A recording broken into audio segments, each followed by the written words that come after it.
Are you ready? Do the little instrumental. Hello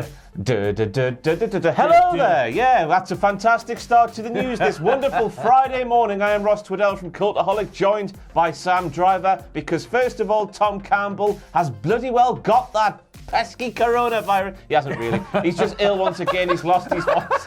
He's lost his voice. He's fine. He's completely fine. And Adam is in Prague. Yeah, probably he's on in a strippers. Yeah. What do the lads do in the stag do's? Have some beers at the strippers and whatnot. Imagine Adam doing that. Here are the headlines. A huge name has been announced for an upcoming episode of WWE Raw. An AEW star suffered an injury at Revolution. And somebody you wouldn't expect from WWE Raw is in a movie with Bruce Willis. Oh. Do you live in the Pittsburgh area? Will you be going to the PPG Paints Arena in Pittsburgh on the 13th? What am I doing? I know I will, Ross. I live in the Pittsburgh area. I've just said the 13th. On 3/16, the 16th of March. Why did I say the 13th? I don't know. I don't know where I am. What's Yeah. going on this morning? Anyway, 3/16 Day is related to a certain WWE superstar, of That's course. right, The Rock. Yeah, The Rock will be. No, it won't be.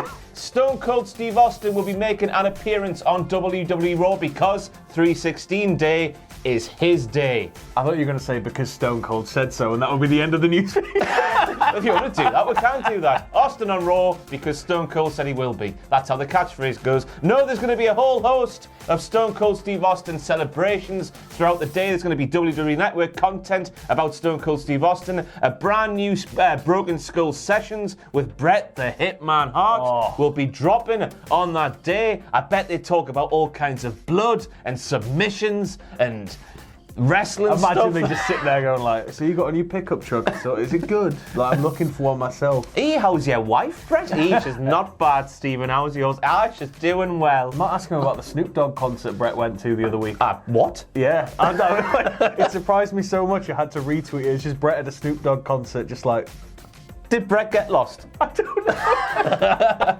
Anyway, what else we got? More Austin 316 merchandise will be available on WWEshop.com, including a special Topps Austin 316 digital card set. Whatever one of those is. It's for the, is it for the mobile card game thing I think they do? I'm personally hoping that some of the merch is some of the throwback stuff. Like I miss...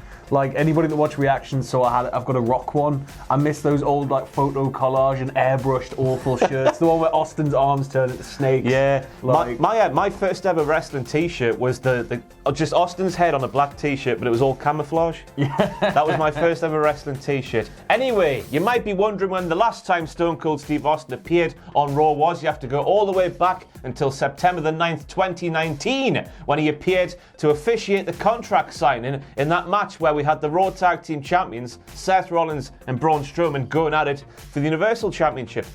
AJ Styles. I thought you were going to say something. What a weird spot to have Austin back for. Yeah. Like, but it was to do more with AJ Styles because Styles came down and said, I don't agree with this matchup. And then Austin stunned him because that's Stone Cold Steve Austin. Then I guess everyone's seen the fun segment after Raw went off the air. Austin's putting over Styles. Styles gets in the ring. Styles shakes Austin's hand and Austin stuns him again because, you know, Stone Cold Steve Austin. and that's the bottom line, because Steve Cold said, come on. And I guess while we're here, we might as well do some speculation, because what would wrestling journalism be without some unfounded speculation?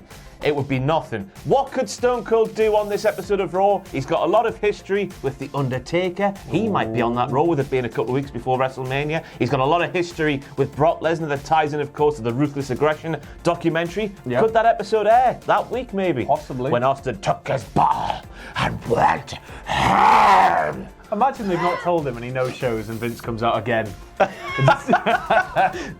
Unfortunately, everybody, Stone Cold was meant to be here, but he's taken his ball and gone home. They're going to put him on via satellite, aren't they? Don't even joke about that.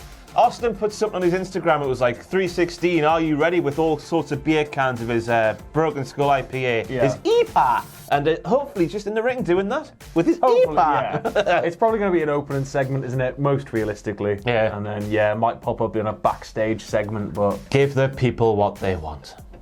So fresh from receiving a full not 1 star, not 2 stars, not 3 stars, Sam, not 4 stars, not 5 stars, but 6 stars from Big Bloody Dave Meltzer for that tag team match at Revolution last weekend. We have an update on Kenny Omega's situation. Do you have more information there? Do you want me to do it? I'll have a look. So, Wrestling Observer has stated that Omega suffered a broken little finger in the match. He'll have a cast put on, but probably won't be out of action if long at all.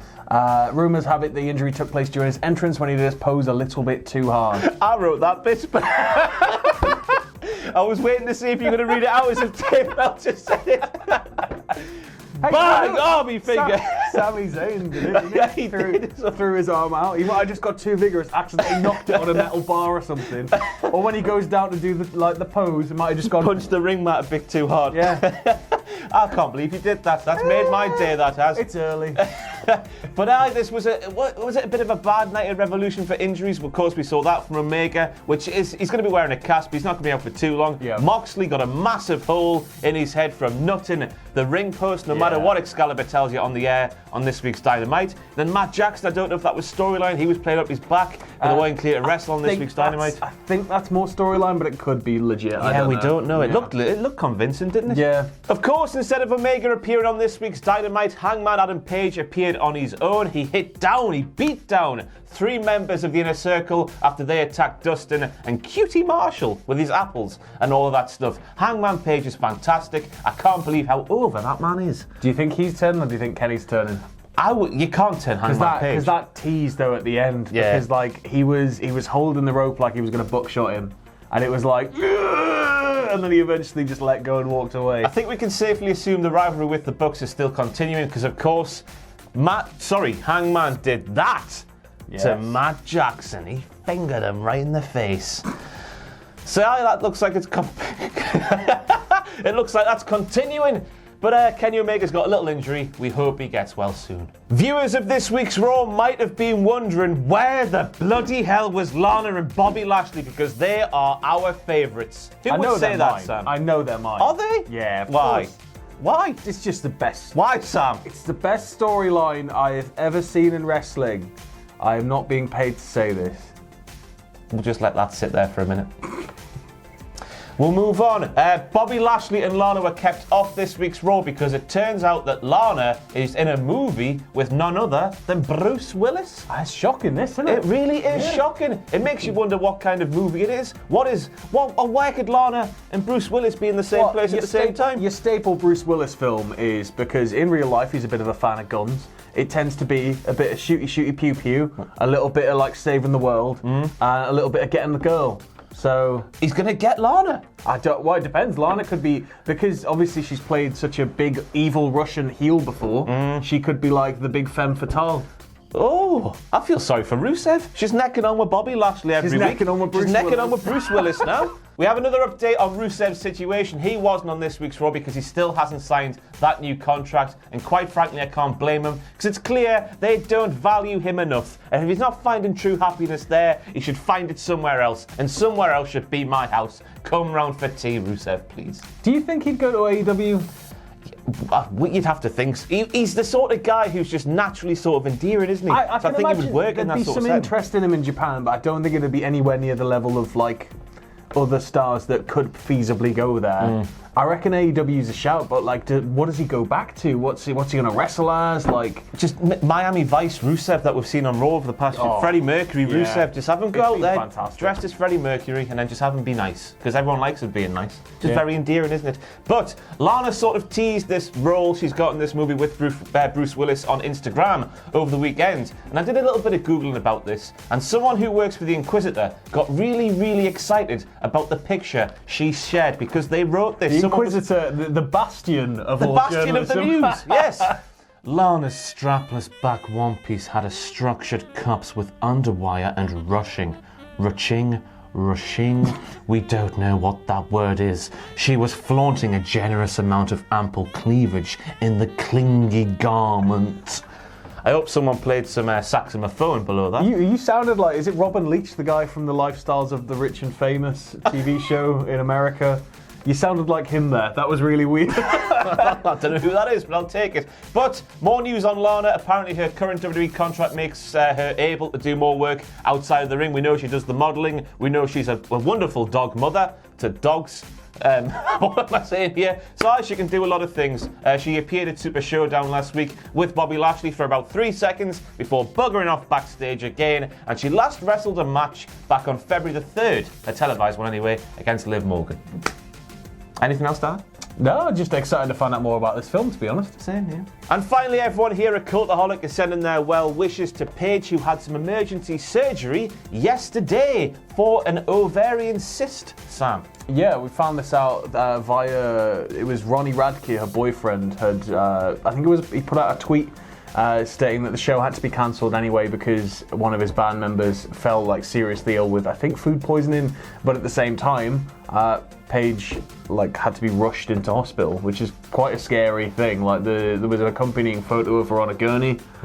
She looked like safe and okay, but yeah, pretty scary. It said she's doing well after the surgery to get this ovarian cyst removed from her body. So all of our well wishes are with Paige. A speedy recovery to you. And that's it for the news. Well, the first news video today, because we've got another one coming up soon. Sequel. Double Trouble.